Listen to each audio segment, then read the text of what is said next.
नमस्कार, मैं श्रुतिका झाड़े खबर 24 एक्सप्रेस में आपका स्वागत करती हूँ। कहा है अश्वत्थामा के माथे की शक्ति मणि, क्या मणि से मोक्ष पाने के लिए अभी भी भटक रहा है श्रापित अश्वत्थामा? सुनिए पूरी कहानी सद्गुरु स्वामी सत्येंद्र जी महाराज की जुबानी। महाभारत युद्ध के अंतिम अध्याय सौप्तिक पर्व में अश्वत्थामा ने रात्रि के समय पांडवों को सोया जानकर उनकी जगह द्रौपदी के 5 पुत्रों की हत्या कर दी थी। लेकिन जब अश्वत्थामा को अपनी विफलता का पता चला तो अश्वत्थामा ने ब्रह्मास्त्र चला दिया। अर्जुन ने भी अश्वत्थामा के ब्रह्मास्त्र की काट के लिए अपना ब्रह्मास्त्र चला दिया, किंतु दोनों के ब्रह्मास्त्र के चलने के बाद संसार में प्रलय की स्थिति पैदा हो गई और चारों ओर हाहाकार मच गया। तभी देवी देवताओं व ऋषि मुनियों ने बीच में पड़कर दोनों को अपने अपने ब्रह्मास्त्र वापस लेने को कहा। अर्जुन ने तो वापस ले लिया, पर अश्वत्थामा को ब्रह्मास्त्र वापस लेना नहीं आता था, तो उसने अपने ब्रह्मास्त्र की दिशा अभिमन्यु की पत्नी उत्तरा की ओर मोड़ दी। उत्तरा के गर्भ में बच्चा था, जिससे गर्भ में बच्चा मर गया। तब गर्भ में मृत बच्चे को महर्षि वेदव्यास व श्री कृष्ण ने पुनर्जीवित कर दिया। यह बच्चा बाद में पांडवों का इकलौता उत्तराधिकारी महाराजा परीक्षित बना।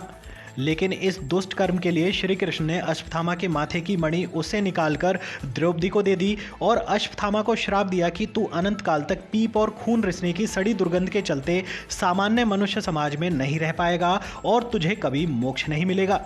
यही वजह रही कि बिना मणि अश्वत्थामा इधर उधर भटकने लगा। यूपी के बुलंदशहर व नोएडा के पास वे जगह हैं जहां अश्वत्थामा के भटकने के प्रमाण मिलते हैं। अब सबसे बड़ा सवाल यह उठता है कि आखिर अश्वत्थामा की वो मणि है कहाँ और मणि दिखती कैसी है? तो हम आपको बता दें कि वो मणि सद्गुरु स्वामी सत्येंद्र जी महाराज के पास है और एक वीडियो के माध्यम से वो आपको खुद दिखा रहे हैं। क्या सही कह रहे हो साधु, उठो। तो मैं एकदम उठा तो मैंने देखा कि सामान्य खदकाठी का बलिष्ठता व्यक्ति है। वैसे तो नॉर्मली होता, मतलब जो शरीर सुता हुआ अच्छा सा चीज़, सिर पर कपड़ा बंध रहा और बाल थोड़े से पीछे को बड़े बड़े ज़्यादा है और ऐसा लग रहा है जैसे ये चीज़ गीली सी है, उसकी गीला सा है, कुछ अजीब से उससे जैसे कुछ दवाई लगा रखी हो। और लगाने के बाद में उस पर जैसे लंगोटा है, उस लंगोटे से में अंटा सा लग रहा। मैंने उसे देखा एकदम से, मैं बोले भाई ये कहाँ से आ गया, क्योंकि हमारा जो ट्यूबवेल है वो खुला हुआ है, वो दरवाजे वगैरह ना है। तो मैं बोले एकदम से उठ के बैठ गया। बोला भाई ये अचानक कौन सी आ गए? तो उन्हें देख के मैं बोला है महाराज? तो बोले भाई वो तो योगी से लग रहे। और बोले भाई देखो, एक उन्होंने ऐसा अंटा सा खोला उसमें और कुछ और भी थी उसके अंदर, उसके अंदर से फिर एक ये वाली जो थी ये मणि निकाली, तो बाद में मैंने जड़वा दी है इस तरीके की। तो उन्होंने फिर इसको दिखाते हुए मुझे कहा कि देखो ये इसमें एक आँख है, रस्सियों करके ये आँख है। तो इसका भी मैं बताऊँगा कि आँख है। तो मैं बोला अब मेरी समझ में नहीं आई भी क्या कहना शुरू कर दिया इन्होंने। मैं बोला जी क्या है ये तो कोई पत्थर दिखे। बोले पत्थर नहीं है, ये बहुत ही प्राचीन कहानी है, शायद तुमने सुनी होगी, शायद तुम भी विश्वास करते होगे, विश्वास भी नहीं करते होगे कि भाई ये जो है कौन है क्या है। तो लगा सब कुछ जैसे स्तब्ध है। तो उन्होंने वो मुझे दी, मैंने यूँ ले ली जर्नल भजन है। लेकिन लेते में मुझे एक अजीब सा कंपन सा महसूस हुआ, अजीब सा लगा। फिर मैंने वो ले ली और उसे ऐसे ही करके बैठ गया उनसे। तो और मैं बोला महाराज आप फिर कहाँ मिलोगे, कहाँ रहते हो? अरे हम कहाँ रहते, धनखोर और हमारी नहर पे घूमते रहे, इस बीच में कहीं खा लेते हैं, जो मिल गया खा लेते हैं और ऐसी चीज़ें हैं कुछ, तो तुम देखो और जब मैं होगा मैं अपने आप कर लूँगा। तो मैं जा रहा हूँ अपने पिताजी के मंदिर पर, यूँ करके कि पिताजी के मंदिर पे, पिताजी तो भैया वहाँ पे द्रोणाचार्य हैं। अब द्रोणाचार्य इनके पिताजी कहाँ से हो गए? तो उस समय चौंध नहीं हुई, ये कौंध सी नहीं हुई कि मतलब ये अश्वत्थामा हो सकते हैं, नहीं आई। और वो जो है ऐसे गए और निकलते चले गए, पुल पार करा और पुल के पार तो फिर झूठ से हो जाती, फिर ना दिखे। फिर मैं जो एकदम चौंका रहा हूँ, बोला ऐसे तो ना ही अश्वत्थामा वगैरह हूँ। और मैं दौड़ के गया फिर ना आगे कोई दिखा वहाँ पर। मैं बोला भाई निकल गया हूँगा बहुत तेज, क्योंकि तेज चल रहे। मैं लौटा, उस रतन को देखा मैंने।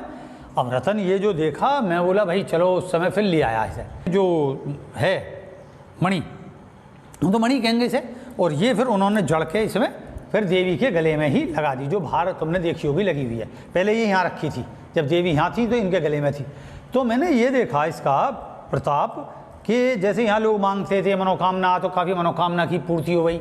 और मैंने भी इस पर ध्यान लगाया, काफ़ी, देखो ध्यान तो हम सिद्ध हैं ही, कोई ये तो है नहीं कि हमें नया कोई समाधि लगेगी या कोई चीज़ है, लेकिन ध्यान में हमने इसमें ऐसा लगा जैसे ये एनर्जी सोखती है, एनर्जी सोखती है, विस्फोट करती है, एनर्जी सोखती है, विस्फोट करती है। मंत्र देवी का इसका स्मरण करना, और क्यों उन्होंने स्पेशल कही, तो देखो उनकी बात कथन सही हो कि देवी पर रखाना लगाना इसे।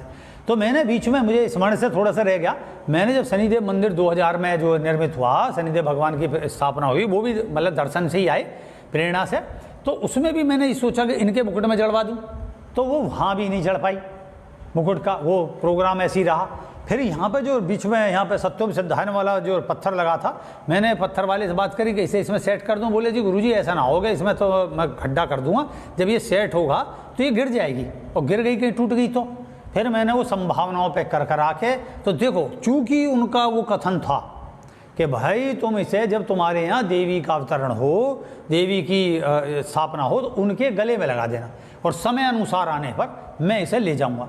तो मैं तो अब जा रहा हूँ आप अपने पिताजी के मंदिर पे।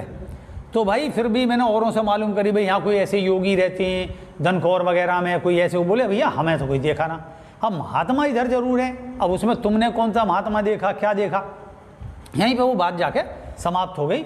और फिर से अब ये है कि इसे क्या रहस्य बता मैं, क्योंकि ऐसा लगता है ना जैसे हम इसका प्रोपेगेंडा फैला रहे हैं, या कोई जो ऐसा बता रहे हैं कि बस अश्वत्थामा की मणि हमारे ही पास है, आओ इसे रिसर्च करो वगैरह।